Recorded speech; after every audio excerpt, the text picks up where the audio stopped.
When I first learned about blockchain technology, I immediately knew the impacts that it can have within the DoD infrastructure, not just talking about supply chain and logistics, but how it can impact the battlefield.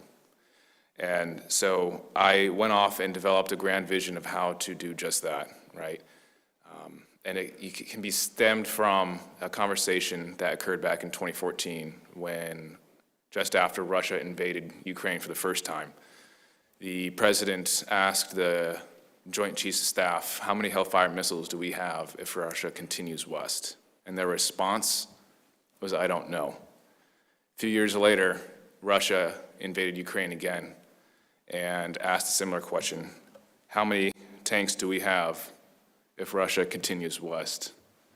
The answer was the same. This is unacceptable. We're talking about fraud, waste, and abuse, and from the lens of the Department of War, it is usually the soldiers that pay the price. And so when I set off to build this vision, I surrounded myself with subject matter experts in each field: logistics, supply chain, blockchain, armor, infantry, field artillery.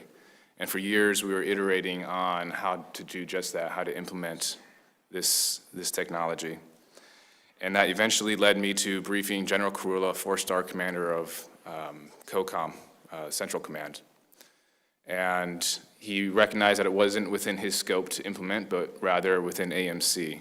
And so I was paired up with a gentleman named Pat Sullivan, SES within AMC, and he was tasked with many different projects, one of which supported Presidential Drawdown Authority, which would aid our Ukrainian brothers against the fight in Russia. And a scathing report came out that proved that AMC did not know where $1 billion worth of their assets were.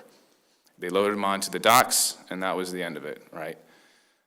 And so I was introduced to Ian Taylor of Symbichain because they were the gold standard of how to implement blockchain.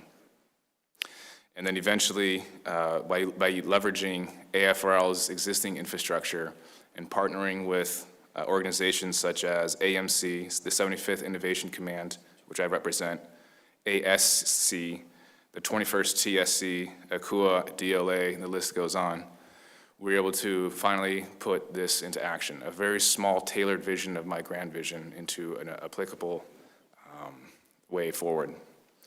And so after a few months of tagging the assets and watching it in real time across the ocean into the hands of our Ukrainian brothers, I'm happy to report that we actually fixed that $1 billion audit finding with nothing more than just the equivalent of a duct tape and chewing gum. And so currently, it was a resounding success, and currently we scoped out a phase 2 effort to create a framework in which to operate. So it's not, so it's not just a one-off, it's a repeatable action.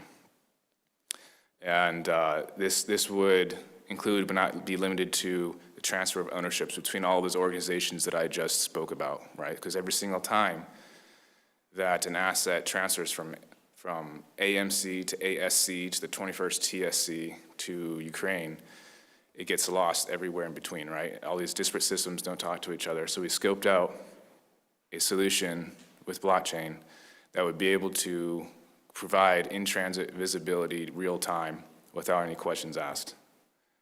The authoritative source of truth. And so currently we are scoping that out. As I said, we have CIBR funds allocated for it, but due to the government shutdown, it's been paused. So we are continuing to seek partners and collaborate further. And I have 30 seconds extra to spare, but I think that's all I need to do. So thanks again.